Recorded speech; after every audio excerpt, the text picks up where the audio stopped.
কিছু বলছো না কেন মা? কথা বলো। অপর্ণা, তুমি কি আমার সঙ্গে আলাদা করে কথা বলতে চাও? কি হয়েছে বলো না। আলাদা করে কেন বলবে আর্যদা? আমরা এখানে সবাই আছি, সবার সামনেই বলুক। অপর্ণা, মানুষে ওকে এখন বিরক্ত করো না। সবে জ্ঞান ফিরেছে মেয়েটার, ওর কাছে যাওয়ার এখন কোনো দরকার নেই তোমার। হ্যাঁ তাই জন্যই তো যাচ্ছি, মানে কেন অজ্ঞান হয়ে গেল সেটাই জিজ্ঞেস করি। অপর্ণা বলো, তোমার ওখানে গিয়ে কি হয়েছিল? মানে তুমি কি দেখেছো ওখানে, বলো আমাদের। আজ আমাকে খুন করেছে অপর্ণা, তাকে তুমি শাস্তি দিও, শাস্তি দিও ওকে। অপর্ণা বলো বলো, কি দেখেছো বলো আমাদেরকে, বলো। কেউ ছিল ওখানে?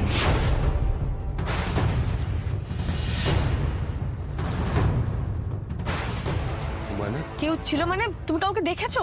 মানে জ্যান্ত কোনো মানুষ? মানে এটা কি করে পসিবল? একটা বন্ধ ঘরে এতদিন ধরে যে ঘরটা বন্ধ হয়ে আছে, সেখানে একটা জ্যান্ত মানুষ কি করে থাকতে পারে? অপর্ণা তুমি কি দেখেছো বলো? কি বলছো অপর্ণা? ও ঘরে কে থাকবে? কেউ নেই ও ঘরে। তুমি কি দেখেছো? ছিল, আমি নিজে দেখেছি। সে আমাকে বলছে ওই ঘরে মানুষ লুকিয়ে রেখেছে আর্যদা আর মাদার ইন ল। ওরা দুজনেই তার মানে সবটা জানে। কি সাংঘাতিক! এসব কি বলছিস তুই? এসবের মানে কি রে অপু? তুই ওই ঘরে কাউকে দেখতে পেয়েছিস? ভুল বলছো তুমি অপর্ণা, ওখানে স্মৃতি ছাড়া আর কিচ্ছু নেই, কিচ্ছু নেই। আছে আছে, আমি নিজে দেখেছি, আছে ওখানে, আছে ওখানে, আমি নিজে দেখেছি। এত জোর দিয়ে যখন বলছে তাহলে তো নিশ্চয়ই আছে। মাদুরিল্লা আমাকে চাবিটা দিন, আমি এক্ষুনি গিয়ে দেখছি।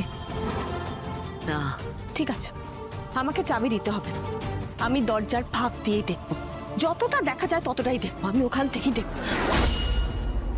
যাবে না তুমি।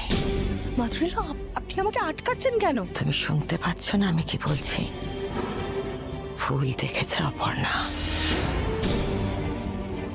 বাহ, সবাই ভুল, আর শুধুমাত্র আপনি যেটা বলছেন সেটাই ঠিক। আমি যা বললাম কেন? তুমি আমার সাথে চলো, আর্য আর অপর্ণাকে একটু কথা বলতে দাও। আর কি বলবে অপর্ণা? যা বলার তো ও বললো। চলে এসো, চলে এসো মানুষে। আপনারা যদি কিছু মনে না করেন তাহলে ওদের স্বামী স্ত্রীকে একটু আলাদাভাবে কথা বলতে দিন।